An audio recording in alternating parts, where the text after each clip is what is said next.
अस्सलाम वालेकुम। नए ब्लॉग में आपको खुश आमदीद कहता हूँ। आज मैं आपको सैर करवाने जा रहा हूँ लंदन की। एक टावर ब्रिज और दूसरा उसके साथ लंदन नवाब। इत्तेफाक से मैं जा रहा था तो मैंने सोचा कि आज मैं इसके ऊपर एक ब्लॉग भी बना दूं और मेरे साथ होंगे आसिमुल हक कुरैशी। अस्सलाम वालेकुम भाई। वालेकुम सलाम। कैसे हैं आप? जी अल्लाह का शुक्र। आप तो शुक्र अल्लाह का। आज हम जा रहे हैं लंदन, तो आपको बताएंगे ये लंदन ब्रिज की हिस्ट्री। पूरी दुनिया से वहाँ पे लोग आते हैं, क्यों आते हैं, उनको कैसा महसूस होता है।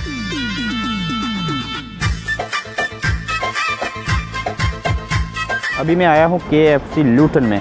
इसको दिखाने का मकसद ये था कि KFC जो बरतानिया के अंदर हैं, आप हर जगह पे खा नहीं सकते, और इसको दिखाने का मकसद कि लूटन में चूँकि मुस्लिम पॉपुलेशन बहुत ज़्यादा है, तो ये वाइड लूटन में KFC है जहाँ से आपको हलाल खाना मिलता है।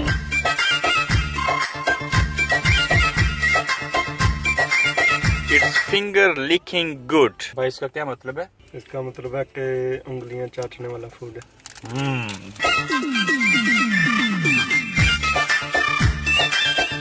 हमने खाना खा लिया। अभी लूटन से लंदन के लिए रवाना होंगे और लंदन पहुंच के आपको लंदन ब्रिज दिखाते हैं और फिर उसके बाद नेक्स्ट स्टॉप।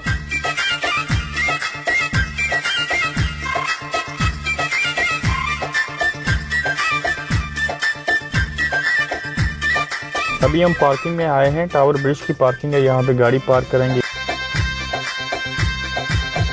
इस ब्लॉग की रिकॉर्डिंग करते हुए मैंने एक चीज़ महसूस की, मैंने सोचा आपके साथ भी वो शेयर करूं, क्योंकि जो लोग वीडियो बनाते हैं यूट्यूब के ऊपर, ब्लॉगर हैं या किसी भी तरह की वीडियो फेसबुक के लिए, ये मैं उन्हें रिकमेंड करूंगा कि बेस्ट जो वायरलेस माइक हैं, कॉलर माइक वायरलेस, मेरे ख्याल से मुझे 8 साल हो गए वीडियो बनाते हुए, उसकी एडिटिंग करना सारा कुछ, लेकिन मैंने इन 8 सालों में अगर सबसे अच्छे कोई वायरलेस माइक देखे हैं वीडियो बनाने के लिए और उसकी ऑडियो में बेस्ट, तो ये बोया का माइक है।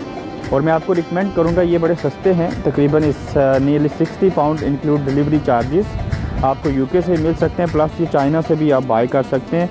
बहुत अच्छी चीज़ है। आप इसको मोबाइल फ़ोन के साथ, उसके अलावा इसको, ये जो मेरा कैमरा है कैनन DSLR, इसके साथ भी यूज़ कर सकते हैं, टैबलेट के साथ, और ऑलमोस्ट ऑल इन वन आप इसको कह सकते हैं।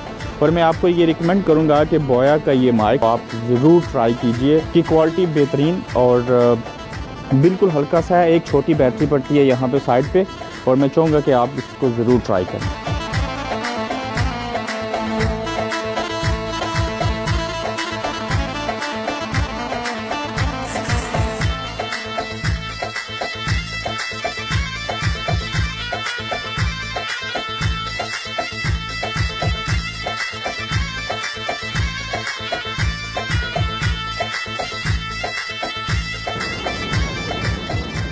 मेरे पीछे आपको नज़र आने वाला ये लंदन टावर ब्रिज जो है, इसको 1886 में इसकी तामीर शुरू हुई, और ये तकरीबन 8 साल के बाद 1894 में इसको कंप्लीट किया गया।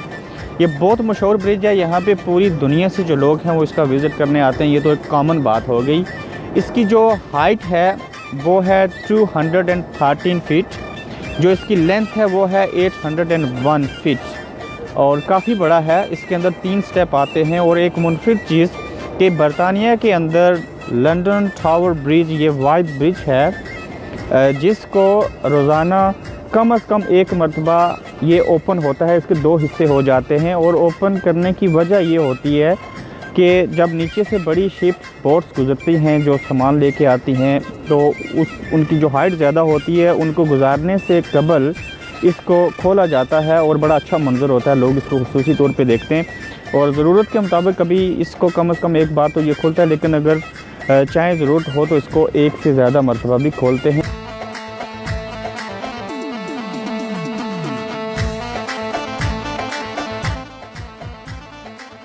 यहाँ पे एक और चीज़ मैं मेंशन कर दूँ कि लंदन ब्रिज और टावर ब्रिज के हवाले से लोग अक्सर कंफ्यूज होते हैं, क्योंकि इसके ऊपर टावर बने तो ऑब्वियसली ये जो है ये टावर ब्रिज होगा। जो लंदन ब्रिज है वो इससे आगे है। अगर बोट के ऊपर बैठ के जाएं तो वो रास्ते में आगे आता है, वो भी मैं आपको दिखा देता हूँ।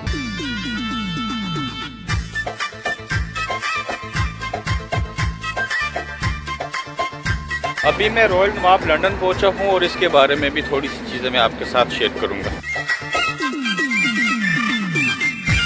मैं अभी नवाब में पहुंच आया हूं, खाना खाया है, बहुत ही मज़े का है। मैं इससे कबल भी आता रहा, लेकिन आज चूँकि शायद भूख ज़्यादा लगी थी तो इस वजह से ज़्यादा टेस्ट। और वैसे भी ये वाक़या ही नवाब ही है, और नवाब के अंदर जितने भी लोग मुख्तलिफ़ एथनिक्स कम्यूनिटी के, मुख्तलिफ़ ममालिक के, मुख्तलिफ़ रिलीजन्स के लोग आते हैं, वो तमाम लोग इस खाने को बेहद पसंद करते हैं, चूँकि इनके पास टर्की से, बांग्लादेश, पाकिस्तान के स्पेशली और इंडिया के जिस मुल्क के लोग यहाँ पे आबाद है, मोस्टली इनके पास 20 के करीब ऐसे शेफ़ हैं जो मुख्तलिफ़ ममालिक से ताल्लुक़ रखते हैं और मुख्तलिफ़ टेस्ट के खाने बनाते हैं।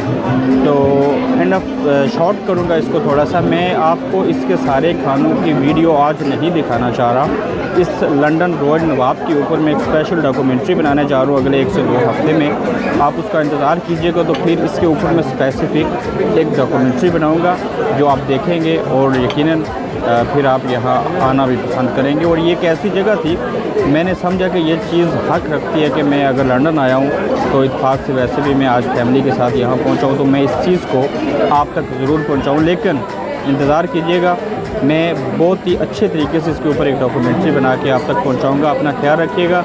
आज का व्लॉग मैं यहाँ पे ख़त्म करता हूँ। उम्मीद है कि आपके साथ अगले किसी नए व्लॉग में मुलाकात होगी। Thank you.